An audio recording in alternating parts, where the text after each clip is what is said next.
Well, hello everybody. I'm Jack Canfield. Welcome back to another segment of Talking About Success. I have a wonderful guest today, psychologist Dr. L.B. Wish. Thank you. She is a specialist in a couple of areas. One is about becoming emotionally brave. I love that. I think we all need to do that.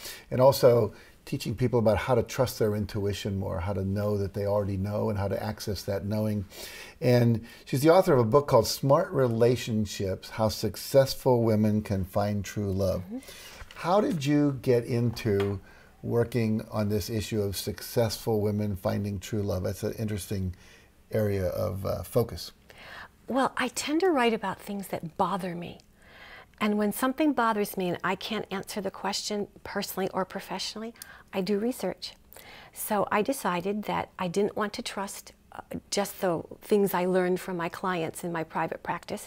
I wanted to take the study larger. And so I did it through surveys, workshops, lectures, all kinds of different ways, because I wanted to know why so many of today's highly trained, educated, responsible women at work were unhappy and clueless about love. I get that. I've met a lot of those people, Yes. so I understand. So here you do these surveys, you got your own private practice. What did you find? Well, you know, obviously when you've been in the field for over 30 years, I would have to have some idea what I'd find, but they didn't come quite in the same form I thought. And here's some of the surprises that really, really got to me. The first thing that surprised me was, for our viewers, what would you think would be the #1 mistake that women make when it comes to love? I'm going to let you answer that. No, everyone guesses different things. I was surprised by it. They swear off men. After their heart has been broken, they say to themselves, I'm done. No more. Never again. Never again. I'm going to go live with a bunch of women out in a farm, and we're going to have cats and dogs and cows. So that was the first really unusual thing I found. Interesting. The second thing, which is related to that, because the question is, why would you do that? Why would you just cut yourself off from part of life? What I learned was, their fear was they could not recover from ever being hurt again. And so I had to keep drilling down to find out, well, where did they get that idea from? And what I learned was, their #1 problem was not trusting their own intuition. They could not trust their judgment. We'll unpack that a little more. I'm afraid I don't want to ever be hurt again. And if we go down deeper, I can't trust my own judgments. How do those two relate? I'm not getting it yet. Because they can't read men. They're going to make another mistake again. They cannot trust their people reading skills. I see it now. Okay, I don't want to ever be hurt again. That's right. It's too painful. I don't want to go there. Right. And I'm afraid I'll go there because I've learned that I don't pick well. That's correct. And I don't trust myself. And I don't trust myself. Very interesting. And so they take themselves out of the dating world, which is really a very unwise thing to do, because it takes you out of staying in practice. You get rusty at reading people. And then good point. You have to stay in it to do it. And so what begins to happen is they get into a hurt, lonely cycle. So they go a pretty long time with swearing off men, no more dates, hanging out with the girls on Friday and Saturday night. But then something happens in their life. It could be they got ill, or they lost their job, or their home, or their child got ill. Something happens that raises their anxiety, and then they feel alone and frightened, and they grab the next sort of decent enough guy.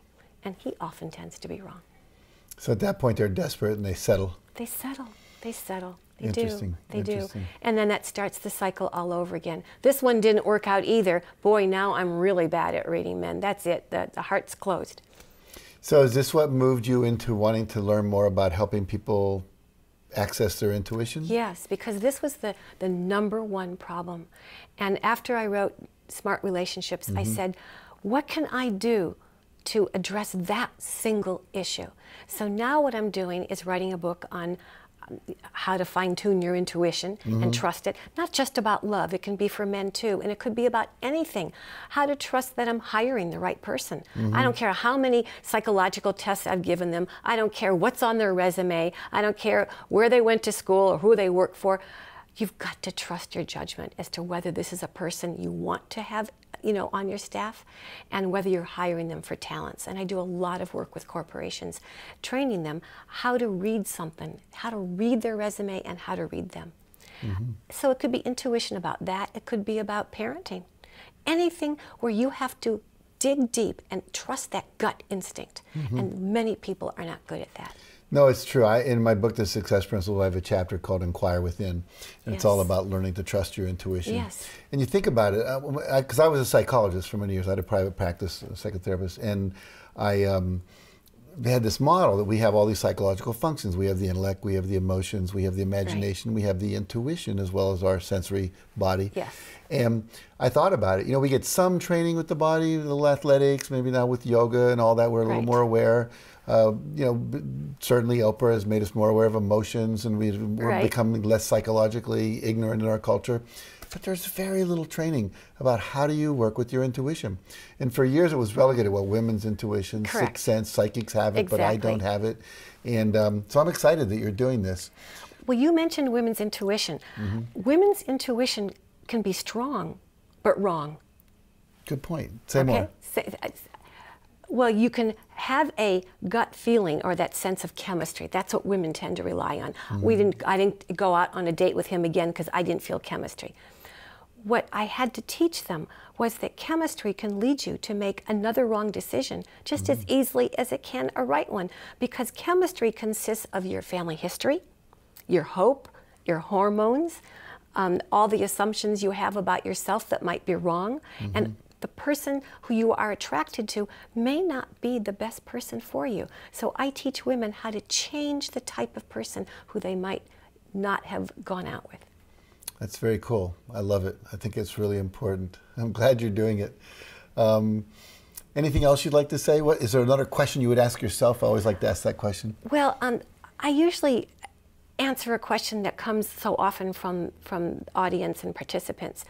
How do you start activating and accessing your intuition? So what are some ways to do that? Exactly. Yeah, what are some techniques? Because the goal is not only to recognize your intuition, but to use it, because you could recognize it and then discount it.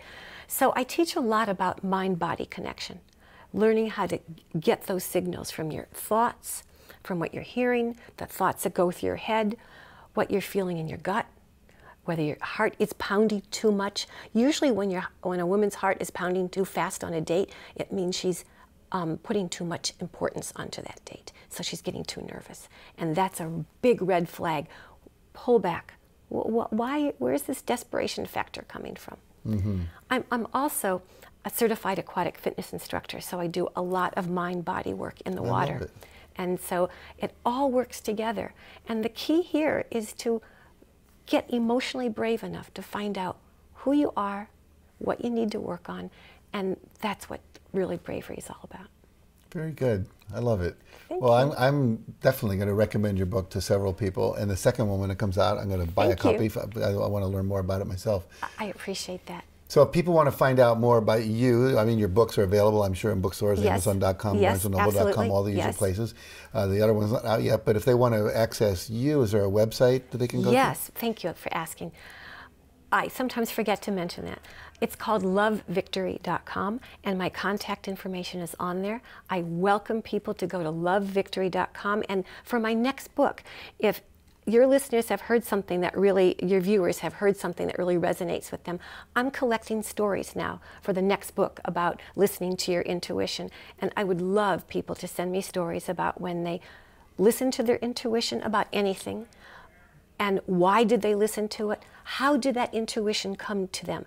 Was it something they heard or saw? Was it a thump on the chest? Was it a gut reaction? Did they have that sense that someone was stopping them? You know, some physical force comes at you? Or how did you receive intuition, a feeling or a thought, and you did not follow it?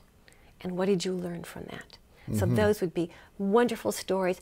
And if someone would send me their story, I would value it so much, and I would want them to know that you're helping other people. Very good. So they can go to lovevictory.com, and there'll be someone telling them what to do, how to submit the story, and everything. Very good. Exactly. Very good. So if you don't be a love victim, you want to be a love victor, go to lovevictory.com and take advantage of this wonderful research you've done, both in your private practice and in your surveys. And this is a person, because I've talked to you earlier today, and you really do. As soon as something captures you, you really go for it. You research it 6 ways to Sunday and find out everything you need to know. One of the things that's important to me is that I want to give advice that people can trust. And I researched 1,200 women, and I followed them for 5 years. But I also want them to use solutions that work. They're all tested solutions. Very good. And I would leave people with one last thought. What is that? Everyone carries with them their past. It's almost like we are all emotional time travelers. You bring your past and your hurts and your missteps with you. And I tell people that your past will never leave you. It's with you, but you don't have to lead with your past. Very good. Very good. Well, thank you so much. I'm so glad to have had this interviewing me. Oh, you're welcome. Thank you. I really appreciate it. You're welcome. My pleasure is to bring people like you into people's awareness so they can have their lives work more effectively. So again, lovevictory.com, and take advantage of Dr. Wish's research. And until next time, you go out and you create the life of your dreams. See you next time.